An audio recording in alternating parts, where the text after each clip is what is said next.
أعود إلى النقاط الفنية مشاهدينا للشوط الثاني، وكيف أدار كولر الشوط الثاني في هذه المباراة مع وائل جمعة وعزيز بن نيج. وائل، هارد لك للنادي الأهلي، هي خسارة كبيرة وثقيلة، ولكن هذا هو الواقع. إذا أردنا الحديث نقول أن هذا هو واقع الأهلي وواقع الكرة المصرية في الفترة الحالية بصراحة. يعني هارد لك طبعا للنادي الأهلي والجمهور النادي الأهلي. كنا منتظرين رد فعل أفضل من كده من اللاعبين يا أحمد قبل المباراة. ويعني أول مباراة أعملها النادي الأهلي وأتمنى المباراة تخلص قبل وقتها. أول مرة أتمنى المباراة تخلص قبل وقتها. الأهلي اتغلب قبل كده، ما تمنيتش ان المباراه تخلص، انما المنظر اللي شفناه النهارده والاخطاء وكم عدم المسؤوليه النهارده من كل الناس اللي ليها علاقه بالمباراه، صعب جدا احمد ان انت نتقبل الشكل اللي النادي الاهلي ظهر بيه والاداء اللي اللعيبه ظهرت بيه. مش هوجد مبررات، مش اول مره هنلعب في جنوب افريقيا، مش اول مره هلعب الساعه 3، مش اول مره هتحط تحت ضغط. الاداره مسؤوله، اللاعبين مسؤولين، المدرب مسؤول، الجهاز الفني المساعد مسؤول، مسؤوليه قبل المدرب كمان. التحضير كان سيء جدا جدا جدا لمباراه سان داونز. اولا شفنا الحاله البدنيه، عارف ان انا هلعب الساعه 3، الحاله البدنيه للعيبه النهارده مش في حالتها ابدا. اللاعبين مش متعودين ان هم نشوفهم بالتراخي البدني ده. المباريات اللي زي كده العامل البدني بيبقى مهم جدا جدا. صح. لما تلاعب فريق زي سان داونز بيعتمد على السرعه، بيعتمد على القوه البدنيه. انا لعبت في سان داونز قبل كده اكتر من مره، عارف الاجواء دي وعارف حاله اللاعبين وعارف حاله لاعبيه. اجي في مباراه المقاولين اللي قبل المباراه دي ب4 ايام ولاعب اغلب العناصر اللي لعبت مباراه النهارده، يبقى ده سوء تحضير من الجهاز الفني. يعني كان المفروض يرتاح، اللعيبه ترتاح خالص. سوء تحضير من الجهاز الفني. هاجي للعيبه، مش ممكن ابدا. انا نفسي اشوف رد فعل للعيبه دي ما تبقى خسرانه، الاقي لعيب بيقاتل على الكوره، لعيب بيحارب على كل كوره يجيبها يسترجعها مره ثانيه، يحسس زمايله ان هو موجود. ما حسيتش دي ابدا. يا اما لعيب بيتخانق بس مع المنافس بعد الكوره ما تخلص، انما والكوره شغاله يعني ما حسيتش ان واحد ميت على الكوره يجيبها. يعني بصراحه وائل، يعني لعيبه اقل من مستوى تيشيرت الاهلي بصراحه. احمد، الفرق الجيل ده عن الاجيال اللي الناس بتتكلم عليها وتقول لك جيل ذهبي وجيل جيلكم، ان انت في روح.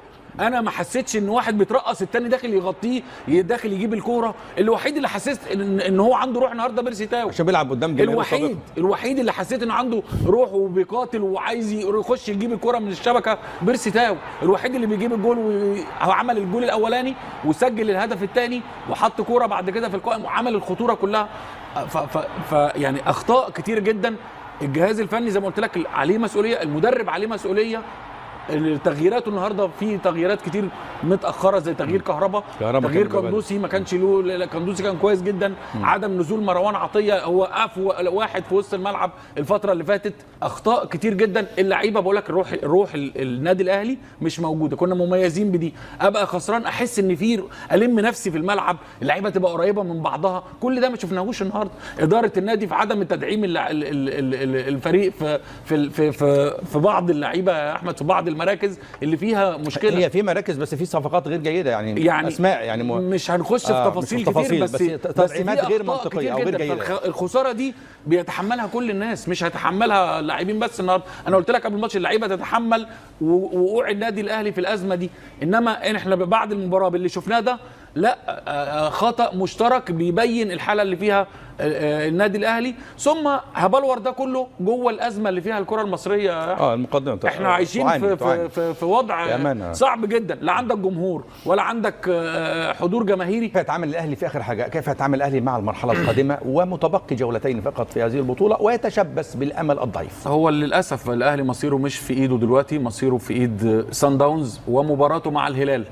الاهلي لابد من الفوز على القطن والفوز على الهلال في مصر وانتظار نتيجه الهلال. الهلال مصيره في ايده دلوقتي، عايز يتاهل يفوز على سان داونز في السودان. الاهلي كان في غنى عن ان ده يخرج بنتيجه ايجابيه النهارده، ولكن بالمنظر ده وبالشكل ده صعب جدا. اتمنى ان شاء الله الاهلي يفوز في المباراتين ويخرج من الدوامه دي ويبقى في رد فعل تاني مختلف، ولكن احنا منتظرين رد الفعل ده بقالنا فتره ومش شايفه. كنت اتمنى ان انا اشوفه النهارده بعد التعادل قدام سان داونز وقدام الهلال، ولكن طول ما انت التنافسيه غايبه عنك يا احمد، ولعيب يغلط النهارده ويغلط بكره ويغلط بعده ويبقى موجود، ولعيب ما بيأديش المطلوب منه ويلاقي الناس بتطبطب عليه والناس يعني اللعيبه بتزعل مني والناس بتزعل مني بسبب الكلام ده، ولكن دي حقيقه لازم تتقال يا هذا طبعا امر واقع تماما، ولكن هذا طبعا مشاهدينا انعكاس تماما لما وصلت اليه احوال الكره المصريه في الفتره الحاليه، وهذا امر طبيعي تماما. الكره المصريه دائما كانت في الصداره في الواجهه، لكن ما يدور وما يحدث الان في الكره المصريه لابد له من وقفه وسريعه، لان الاهلي يعاني بشكل كبير، الزمالك حتى يعاني بشكل كبير في دوري المجموعات، وطبعا كما راينا في كاس افريقيا للشباب التي اقيمت في مصر خروج صعب للغايه في للمنتخب المصري للشباب، فهذه كلها امور لابد من الوقف امامها. بالتوفيق دائما للانديه المصريه والمنتخبات المصريه وكل الفرق العربيه ان شاء الله في القادم. في ناس بتزعل كتير من الكلام، ففي مشاكل موجوده قدام فرقه زي دي، فرقه محترمه، لازم المشاكل دي تبان. طيب. يعني ألندي اللاعب اللي سجل الهدف الاول ده، عارف ده راتبه قد ايه يا احمد؟ اللاعب ده جايب 3 مليون دولار. النادي الاهلي ما يقدرش يجيب لعيب زي كده؟ يجيب طبعا، ويفرق مع اداء النادي الاهلي جدا. ما هي ما زالت صفقات الاهلي ما زالت يقدر يجيب، يقدر النادي الاهلي يقدر يجيب. هذه نقطه مهمه، ان انت طالما بتدور على بطوله افريقيا وبطوله توصل بطوله عالم، خلاص لازم يبقى عندي افضل لعيبه موجوده في القاره الافريقيه.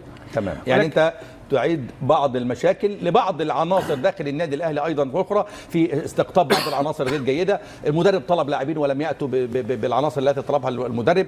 الكواليتي الموجود للاعبي النادي الاهلي غير، ليسوا بمستوى كواليتي النادي الاهلي ولاعبي النادي الاهلي. الكواليتي ده فاز بالبطوله يا احمد مره واثنين. ما هو الكواليتي ده فاز مره المستوى في اغلب اللعيبه دي فازت بالبطوله مره واثنين. طب فين المستوى التنافسيه بقى؟ اخلق للعيبه تنافسيه، اخلق اللعيبه جدد لهم الدوافع بتاعتهم، تجديد طموح. الناس هترجعنا لموسيماني تاني ويقول لك موسيماني مشي. في حاجات انا ما ينفعش اقولها على موسيماني يا احمد، في كلام ما ينفعش يتقال هنا، انا باخد الكلام في الناحيه الفنيه، في حاجات بره الناحيه الفنيه ما ينفعش اتكلم فيها عن موسيماني. موسيماني صفحه وطوت تماما، وكولر الان انتم تجدون انه مدرب جيد، وانت وائل تتفقوا تماما انه مدرب جيد، لكن المشكله في بعض العناصر وفي بعض الكواليتي ونقص الدوافع وما الى ذلك. الاهلي الى اين في هذه البطوله؟ تقلصت الفرص تماما، تقلصت الحظوظ تماما، يعني شعيره من الامل باقيه للنادي الاهلي. هل الاهلي قادر ان يتخطى هذه المرحله ويصل الى الدور القادم ام لا؟ الآن الأمور ليست فقط بأيادي الأهلي، لازم ينتظر أيضا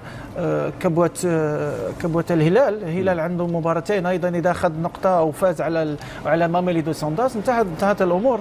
لكن الآن لازم هو يفوز بمباراتين وينتظر تعثر الهلال.